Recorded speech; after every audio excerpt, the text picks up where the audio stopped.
নমস্কাৰ মোৰ অন্য এটি ভিডিঅ'লৈ আপোনালোক সকলোকে স্বাগতম জনালোঁ। আজি আমাৰ ঘৰৰ সন্মুখতে ফুটবল খেলা চলি আছিল, তাৰে ভিডিঅ'বোৰ দিব নোৱাৰিলোঁ। সেইবাবে আজি আমাৰ ফুটবলখনৰ আজি ফাইনেল খেল, সেইবাবে ভাবিলোঁ ভিডিঅ' এটাই কৰি দিওঁ। বহুত ভালদৰে অনুষ্ঠানটো চলি আছে, এতিয়ালৈ ভালদৰে সকলোবোৰ ব্যৱস্থা কৰা গৈছে। এতিয়া আপোনালোকক দেখাই আছোঁ কি ব্যৱস্থা কৰিছোঁ। আজি ফাইনেলত আপোনালোকে ফাইনেল পাইছে কমলপুৰ FC আৰু জাপি FC। এতিয়া কোনে এতিয়া ফাইনেল নিয়ে, ৰানাৰ্ছ আপ কোন হয়, সকলোবোৰ আপোনালোকে গম পাব এই ভিডিঅ'টোত। আপোনালোকক দেখাই থাকিম যিমানখিনি পাৰোঁ মই, চ' ভিডিঅ'টো চাই থাকিব। যিহেতু টিকেটৰ ব্যৱস্থা কৰা গৈছে বা বান্ধি আছোঁ আৰু ইয়াত পুৰা একদম সকলোৱে কাম কৰি আছে। খেলখনৰ নামত সকলোৱে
খেলখন যে ইমান ধুনীয়াকৈ আয়োজন কৰিছে, সেয়েহে হেল্থ ছেক্ৰেটাৰীক মানস দাই কেইটামান কুৱেশ্যন সুধিব, কেনেদৰে খেলখন ইমান ধুনীয়াকৈ আয়োজন কৰিছে, এইবিলাকেই আৰু।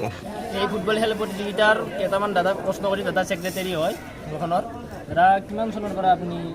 আমাৰতো এইবাৰ দশম বাৰ্ষিক আমাৰ ক্লাবৰে সভাপতি আছিলে স্বৰ্গীয় জমছেদ আলী, ক্লাবৰ প্ৰথম সভাপতি আছিলে, প্ৰতিষ্ঠাপক সভাপতি। আৰু ইকৰাম আলী চবেই চিনি পায়, আমাৰ স্থানীয় ৰাইজ গোটেইখিনি মানুহে চিনি পায়, তেখেত এজন ভাল খেলুৱৈ আছিলে। গতিকে তেখেতসকল দুজনৰ নামত আমি 10 বছৰ হ'ল আমি খেলখন আজি ৰাইজৰ সহায় সহযোগত আমি চলাই আহিছোঁ। কেনেদৰে প্ৰস্তুতি কেনেদৰে চলিছে? প্ৰস্তুতিটো আমি একচুৱেলি কেনেকুৱা, আমিতো আজি চূড়ান্ত খেল, আমাৰ ফাইনেল খেল। আমি যিখিনি ক্লাবৰ বাকী যিখিনি খেল আছিলে, কোৱাৰ্টাৰ ফাইনেল খেল, ছেমি ফাইনেল খেল, আমি কোনো টিকটৰ ব্যৱস্থা কৰা নাছিলোঁ। আমাৰ নিজৰ তৰফৰ পৰা ৰাইজৰ 2-1 টকা সহায় সহযোগৰ তৰফৰ পৰা আমি যোৱা 7খন খেল আমি চলাই নিছোঁ। আৰু আজি চূড়ান্ত খেলত আমি মানে পইচাৰ বহুত প্ৰয়োজন। মোটামুটি ধৰক আপোনালোকে চবেই গম পায় ফাইনেল খেল এখনত কিমান পইচা লাগে। সেই গতিকে ৰাইজৰ ওচৰত অনুৰোধ কৰিছোঁ, 20 টকা আজি আমি কিবা এটা অৰিহণা লৈছোঁ। আমন্ত্ৰিত অতিথি আছে? আমন্ত্ৰিত অতিথি আমাৰ স্থানীয় মানুহখিনিয়ে আমাৰ আমন্ত্ৰিত অতিথি, লগতে আমাৰ বিধায়ক ডাঙৰীয়া আহি উপস্থিত হ'ব। তেখেতৰ আজি অনুষ্ঠান বহুত, আৰু ভৱেশ কলিতা ডাঙৰীয়াও আহিম বুলি কৈছে। যদি কোনো সুবিধা নহয় তেখেতসকল আহি পাব। এই বিলখনত ফুটবল খেলা হয়নে? আৰু ফুটবল নহয়, ফুটবল বুলি কথা নাই, এই দিগুনপাৰ আঞ্চলিক ক্লাবৰ উদ্যোগ। এই ফিল্ডখনত বিহুত আপোনালোকে গমেই পায় কেনেকুৱা গোটেই অসম ভিত্তিত মুকলি বিহু কম্পিটিশ্যন হয়। ফুটবল খেলখন ইমান বছৰে চলি আহিছে, আৰু বিভিন্ন ধৰণৰ অনুষ্ঠান ইয়াতে হৈ থাকে। সহযোগ কৰে স্থানীয় ৰাইজ সকলোৱে আমাৰ লগত আছে, সহযোগ কৰে। তেখেতসকলৰ সহযোগতে আমি ইমানখিনি পাইছোঁ। আৰু আগন্তুক দিনলৈ ফিল্ডখনৰ কিবা ব্যৱস্থা? এতিয়া আমি আমাৰ বিধায়ক মহোদয়ক আমি জনাইছোঁ, দিগন্ত কলিতা ডাঙৰীয়া, আমাৰ ফিল্ডখন এখন ষ্টেডিয়াম হিচাপে মানে ঘোষণা কৰিবৰ কাৰণে তেখেতে কৈছে যিমানখিনি পাৰে। আমাৰ ওচৰে পাজৰে বৰ্তমান ষ্টেডিয়াম নাই। আমাৰ এইখনেই ফিল্ড, যিখন ফিল্ডত বৰুৱাজেনী, আঠগাঁও, লেজা, বৰদবুখীয়া, সোণেশ্বৰ, বেঙনাবাৰী গোটেই ল'ৰাখিনি ইয়াতে প্ৰেক্টিছ কৰে। আমি গোটেইখিনি ল'ৰাক ক্লাবৰ তৰফত সহায় সহযোগ কৰোঁ। ক'ৰবাত খেলা খেলিব গ'লে আমি যিখিনি প্ৰয়োজন তেখেতসকলক আমি বহন কৰোঁ। কিমান দূৰৰ পৰা টিম খেলিবলৈ আহে? ইয়াতে নলবাৰী, তোমাৰ মঙলদৈ, গুৱাহাটী, ছয়গাঁও, আজাৰা, বৰঝাৰ এনেকৈ আহে। আজি খেলখনত কোন যাব? আজি খেলৰ কথাটো ক'ব নোৱাৰি। একচুৱেলি জাপিয়াও এটা ভাল টিম, কমলপুৰো চবেই গম পায় আগতকৈ বহুত উন্নত, গতিকে এই খেলৰ ৰিজাল্ট ৰাইজে পাব। গতিকে জোৰদাৰ খেলা হ'ব। হয় হয়, গতিকে দাদাক ধন্যবাদ দিছোঁ। যিহেতু কমিটিতে আছোঁ, এখন আই কাৰ্ড এখন দিছে, এতিয়া টিকেট কাউণ্টাৰত আহিছে। আজি বাকী কেইখন খেলত টিকেট লোৱা নাছিল, আজি টিকেট লৈছে 20 টকা কৰি। সেয়ে টিকেট কাউণ্টাৰত আছোঁ আমি ইয়াতে। টিকেট কাউণ্টাৰত মানে আমাৰ যিহেতু গেলাৰী ছিষ্টেম নাই বা ফিল্ডখনত বাউণ্ডেৰী ৱাল নাই, সেয়ে আৰু এনেকুৱাকৈ স্ক্ৰীণ টানি টিকেট কাউণ্টাৰৰ ব্যৱস্থা কৰা গৈছে। লাইন আপ কৰি আছে, এই সকলো মানুহ ইয়াত জমা হৈছে আৰু সকলোবোৰ আহি উপস্থিত, একদম মানুহ জমা হৈ গৈছে সকলোবোৰ। অলপ সময় পিছতে আৰু ষ্টাৰ্ট হ'ব আৰু খেল। আপোনালোকক দেখাই যাম কিমান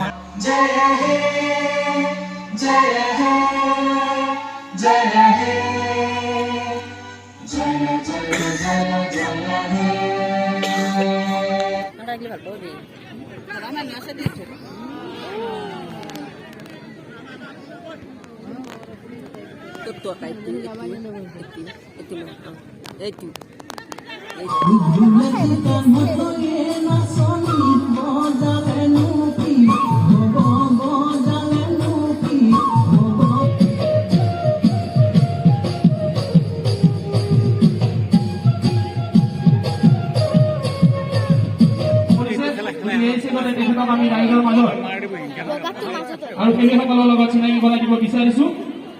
আমি এই চেগতে আমি আমাৰ মাজত আমাৰ বিধায়ক মহোদয় পাই নথৈ আনন্দিত হৈছো আৰু ইয়াৰ জৰিয়তে আমি আজি দিগুনপাৰ আঞ্চলিক ক্লাবৰ তৰফৰ পৰা এখনি ফুলাম গামোচা আৰু এটি জাপিৰে তেখেতক মান যাচিব বিচাৰিছো। তেখেতক মান যাচিব আমাৰ দিগুনপাৰ আঞ্চলিক ক্লাবৰ সাধাৰণ সম্পাদক জয়ন্ত কাকতি।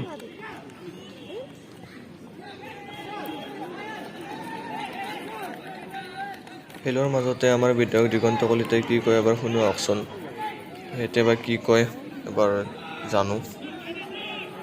মুখ্যমন্ত্ৰী ডাঙৰীয়াই মেধাৱী ভিত্তিত যিবিলাক চাকৰি আজি ব্যৱস্থা কৰিছে, সেইখিনিকহে আমি আদৰণি জনাব লাগে।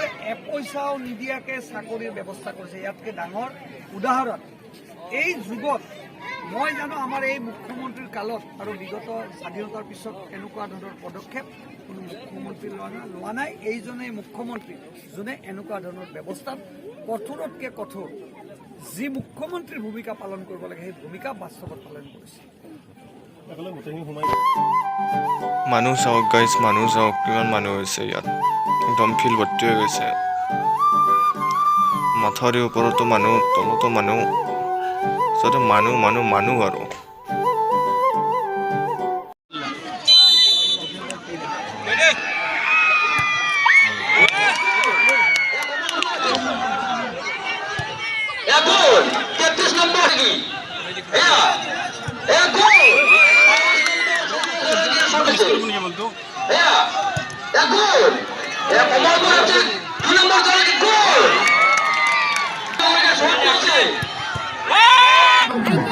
তো আপোনালোকে খেলৰ ফলাফল পালে, কমলপুৰ FC জয়ী হ'ল, মানে ফাইনেল পালে আৰু